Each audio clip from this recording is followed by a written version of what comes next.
Hello friends, स्वागत आहे तुमचं आपल्या या यूट्यूब चॅनलवरती. चॅनलवर नवीन असाल तर चॅनलला सबस्क्राईब नक्की करा.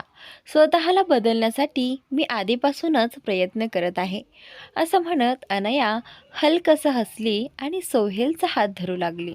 पण अचानकच सोहेलने रागाने तिला स्वतःपासून दूर ढकललं आणि कठोर आवाजात म्हणाला, पहिली गोष्ट, मला अशा कपड्यांमध्ये मुली अजिबात आवडत नाहीत. आणि दुसरी गोष्ट, तू तर कधीच नाही आवडणार. हां, कसला अवतार काढलाय तू? घरी जाऊन नीट कपडे बदल. अजिबात चांगली दिसत नाहीयेस. आणि हो, मी आधीही सांगितलं होतं, माझ्यापासून लांब राहा. आजही तेच सांगतोय, लांबच राहा. नाहीतर माझं पुढचं पाऊल काय असेल कल्पनाही करू शकणार नाहीस. आणि आता लगेच माझ्या ऑफिसच्या बाहेर निघून जा. इतकं बोलून सोहेल तिला पुन्हा पाहणंसुद्धा टाळत तिथून निघून गेला. सोहेलने ढकललं तेव्हा अनया मागे टाक मारत टेबलला धडकली. टेबलच्या कोपऱ्यावर फसलेली एक लोखंडी कील तिच्या मनगटावर खोलवर घुसली. मनगटातून रक्त वाहू लागलं, पण अनयाला त्या जखमेची वेदना जाणवतही नव्हती. सोहेलच्या शब्दांनी तिच्या मनात उठलेली वेदना त्या जखमेपेक्षा कितीतरी जास्त होती.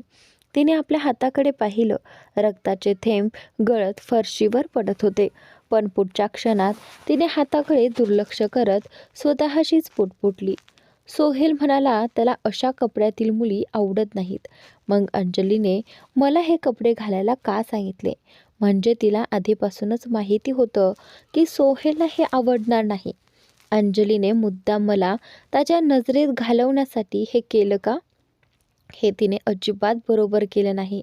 अंजली, आता तू बघ मी काय करतं ते. शांतीत बसणार नाही मी.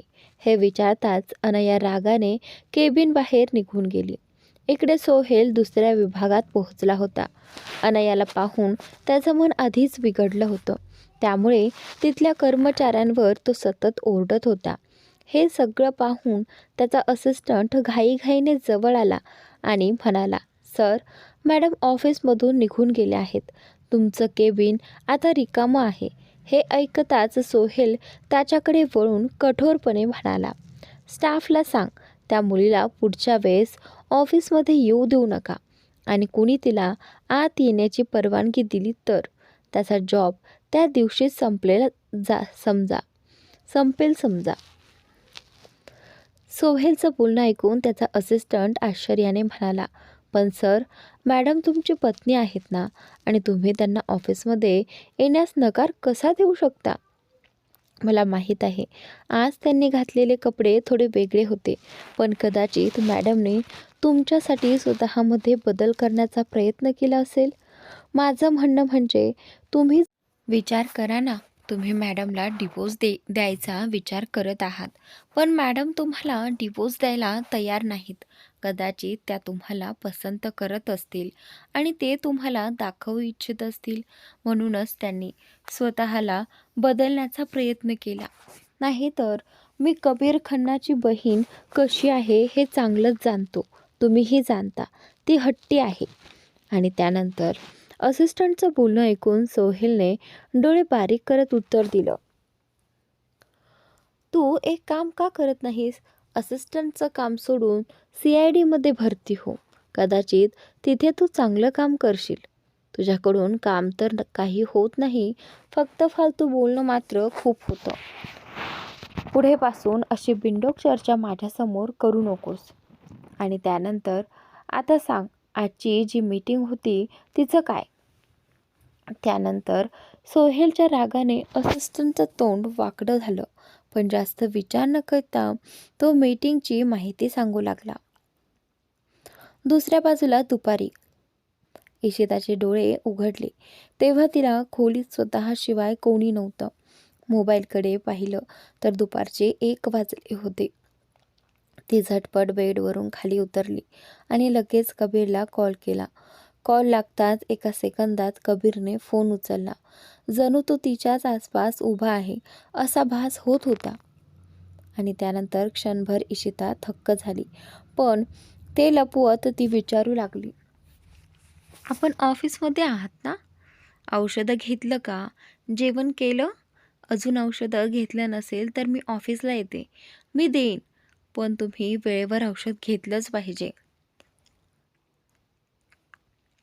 इशिता एवढी काळजी करताना पाहून कबीर शांत आवाजात म्हणाला, मी ठीक आहे, औषधही घेतलंय. अधिराज इथेच माझ्यासमोर बसलाय, त्याच्याशी बोलतोय आणि तू इतकी काळजी करू नकोस. आधी स्वतः काहीतरी खा. तुझ्या आवाजावरून वाटतंय तू आत्ताच उठली आहेस. कबीरचं बोलणं ऐकून इशिताने खोल श्वास घेतला आणि म्हणाली, खरंच ठीक आहात ना?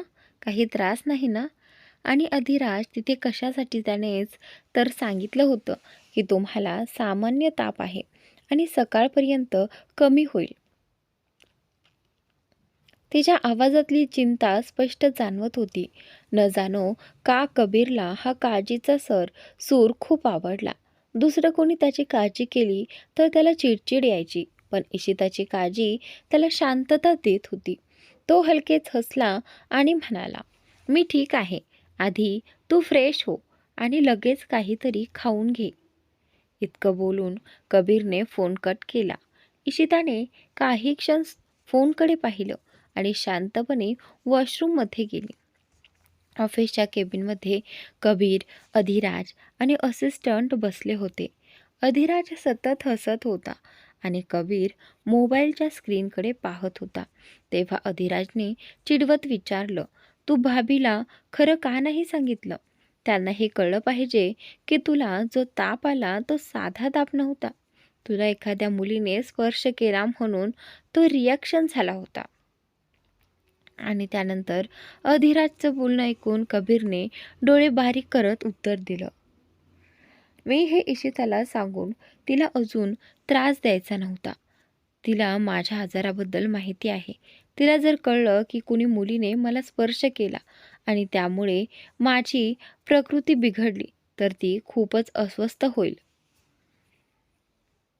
आणि ज्यांनी हे केले त्यांनी माफीही मागितली. चुकून झालं म्हणून मी सोडलं. मुद्दाम केलं असतं तर आज ती इथे दिसली नसती. असिस्टंटही मान हलवत म्हणाला, हो सर, मी फाईल देण्यासाठी येत होतो तेव्हा पाहिलं एक मुलगी चुकून सरांच्या हाताला स्पर्श झाला. सरांनी ग्लोव्ज घातले नव्हते म्हणून कदाचित जास्त रिॲक्शन झालं. अधिराज गंभीर होत म्हणाला, ठीक आहे, ते झालं, पण केवळ स्पर्शामुळे तुझा आजार परत आला नाही. तुलाच कोणी सांगितलं होतं रातभर थंड पाण्यात बसायला? तुझ्या बर्फासारखा पाण्यात बसला होतास, त्याने शरीरावरील जखमा अजून वाढल्या आहेत. तू खूप ताकदवान आहेस हे खरं, पण काही गोष्टींमध्ये स्वतःला थोडं सांभाळावंच लागतं.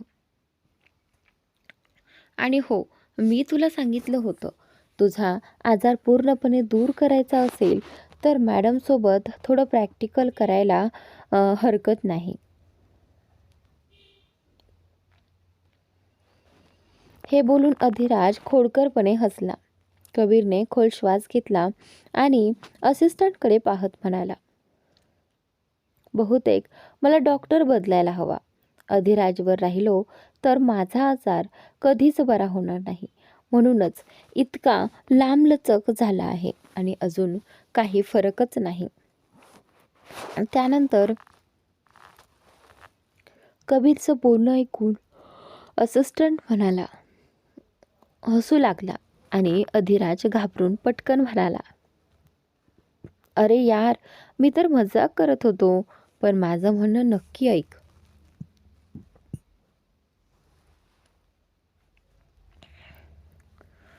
जो काही सांगितलं आहे ते नीट विचार करून बघ. बाकी मी तुला आता जे औषध दिले आहे ते वेळेवर घेत जा. पुढे काहीही त्रास झाला तर मला नक्की फोन कर. आणि हो, मॅडमच्या मिस कॉलमुळे मी तुझी माफी मागतो.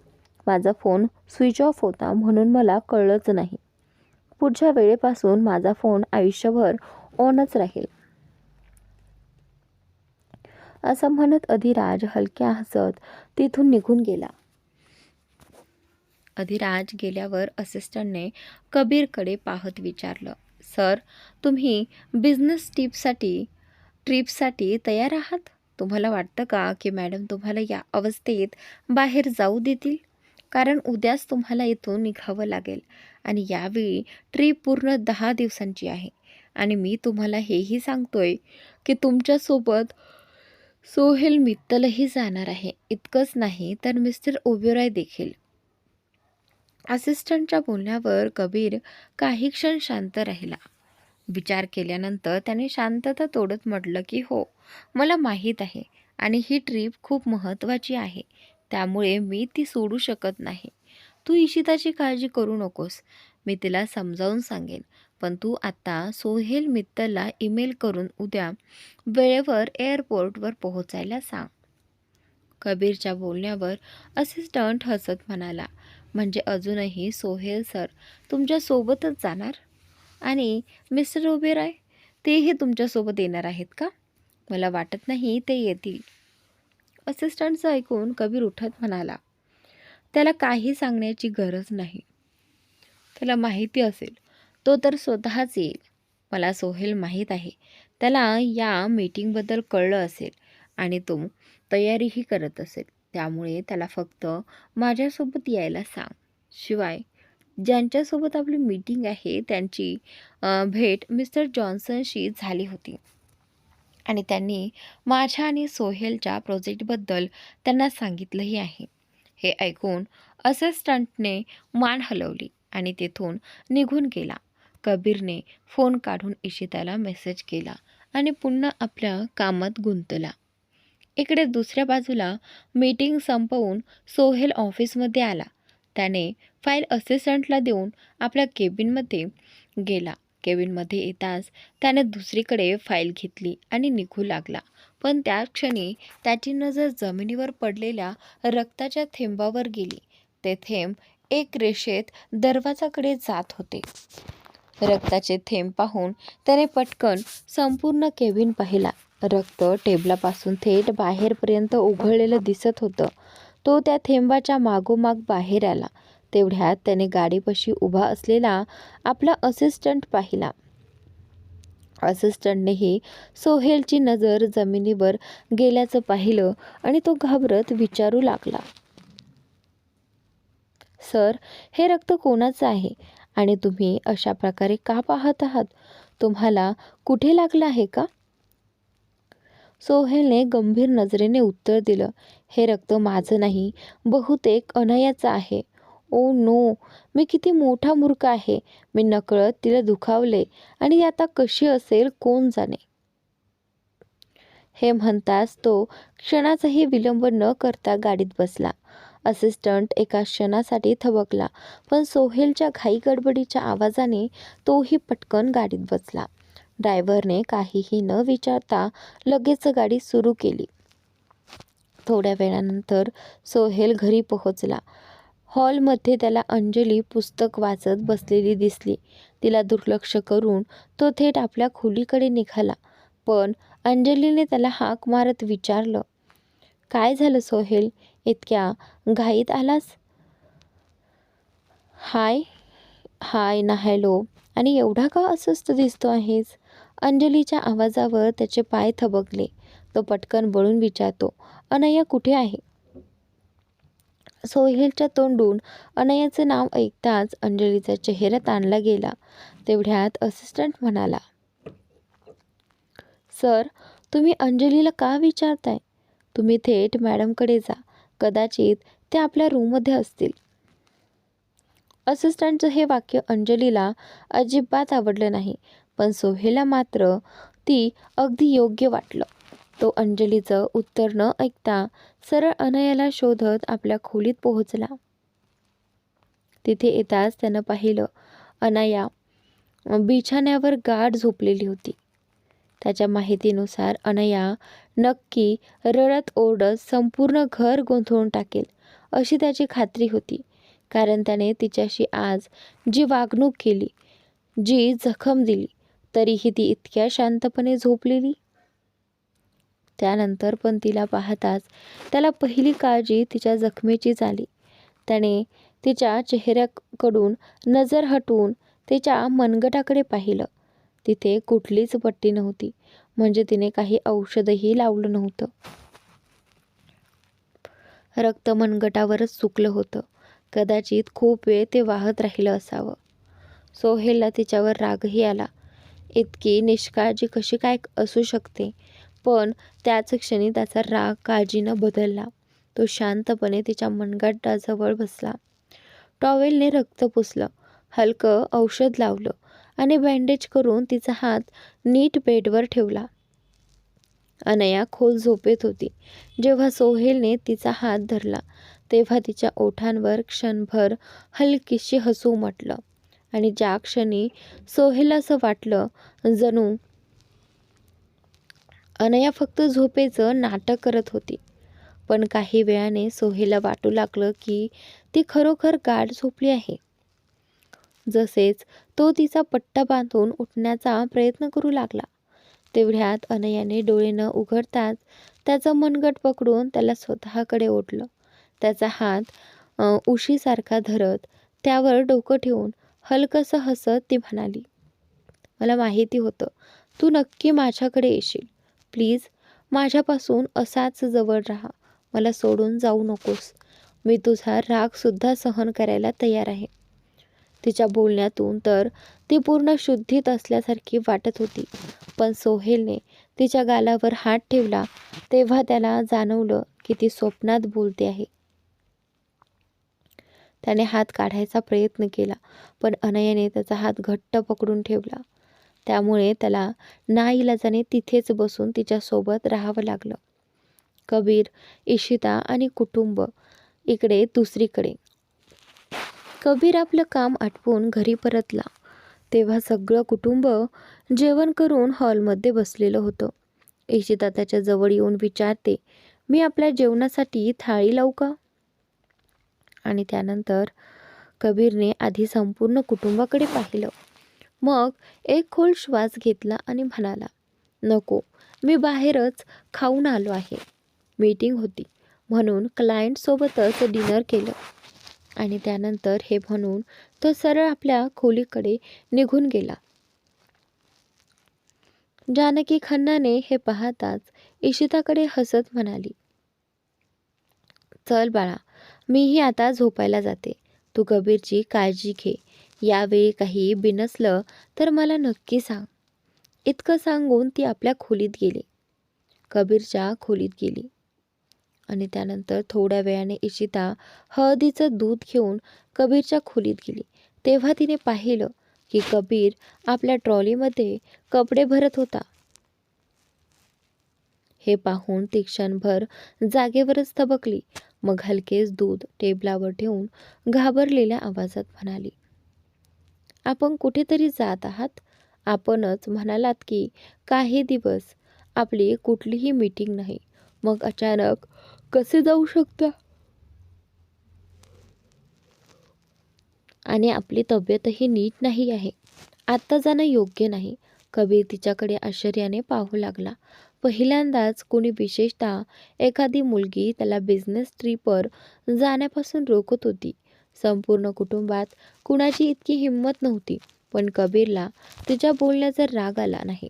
उलट त्याच्या चेहऱ्यावर हलकंसं स्मित आलं. ही मीटिंग माझ्यासाठी खूप महत्त्वाची आहे आणि माझी तब्येत पूर्णपणे ठीक आहे. माझा असिस्टंट सोबत असेलच. काही झालं तरी तो पाहून घेईल. तुला माझी काळजी करण्याची गरज नाही. हे ऐकून इशिता ताबडतोब म्हणाली, तर मग मीही तुमच्या सोबत येईन. मला पण घेऊन चला. मी वचन देते कुठलीही अडचण निर्माण करणार नाही. फक्त तुमची काळजी घेईन. प्लीज मला सोबत ना.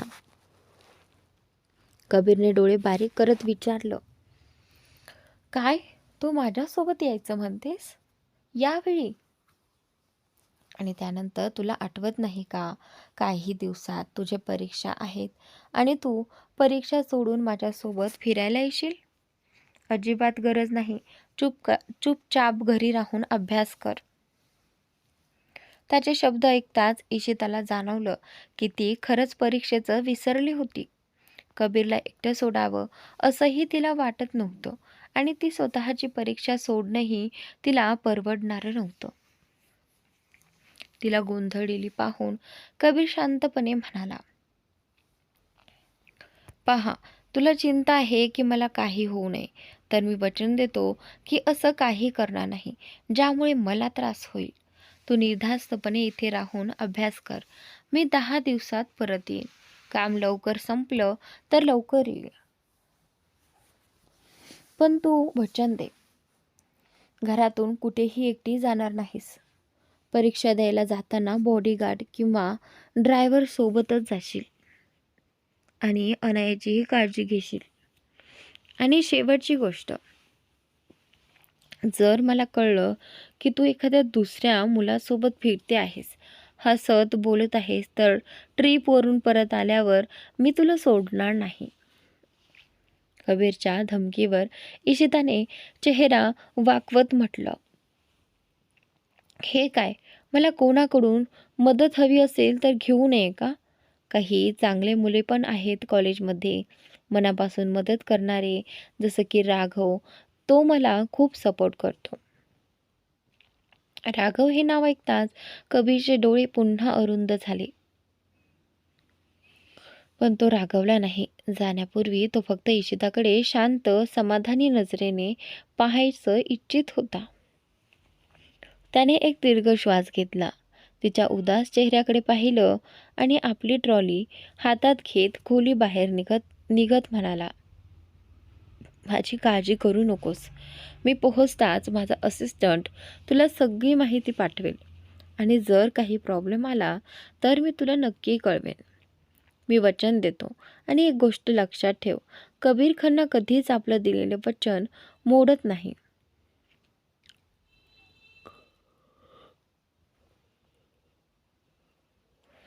कबीरचं बोलणं ऐकून इशिता त्याच्याकडे आश्चर्याने पाहत म्हणाली, पण तुम्ही आत्ता का जात आहात? तुम्हाला तर सकाळी जायचं होतं ना. मग यावेळेला सुटकेस घेऊन बाहेर जाण्याचा काय अर्थ आहे? म्हणजे तुम्ही आज रात्री घरात राहणार नाही का? इशिताचे शब्द ऐकून कबीरचे पाऊल ताबडतोब थांबले. न जाणो का, पण त्याला असं वाटलं की त्याची लाडकी बायको त्याला जाताना पाहू शकत नाही. आतून तो खूप खुश झाला होता, पण चेहऱ्यावर मुद्दाम राग ठेवत तो म्हणाला, का? तुला माझ्याबरोबर इथे रात्र घालवायची आहे का? त्यानंतर असं म्हणत कबीर तिच्याकडे पाऊल टाकायला लागला, पण इशिताने त्याला लगेच थांबवत म्हणाली, अरे नाही नाही, माझा अर्थ तो नव्हता. मी फक्त एवढं सांगत होते की तुम्ही मध्यरात्री का जात आहात? सकाळी गेलात तरी चाललं असतं, पण जर तुमचं जाणं इतकं अर्जंट असेल तर जा. मी तुम्हाला अडवणार नाही. असं म्हणत इशिता पलंगावर जाऊन बसली.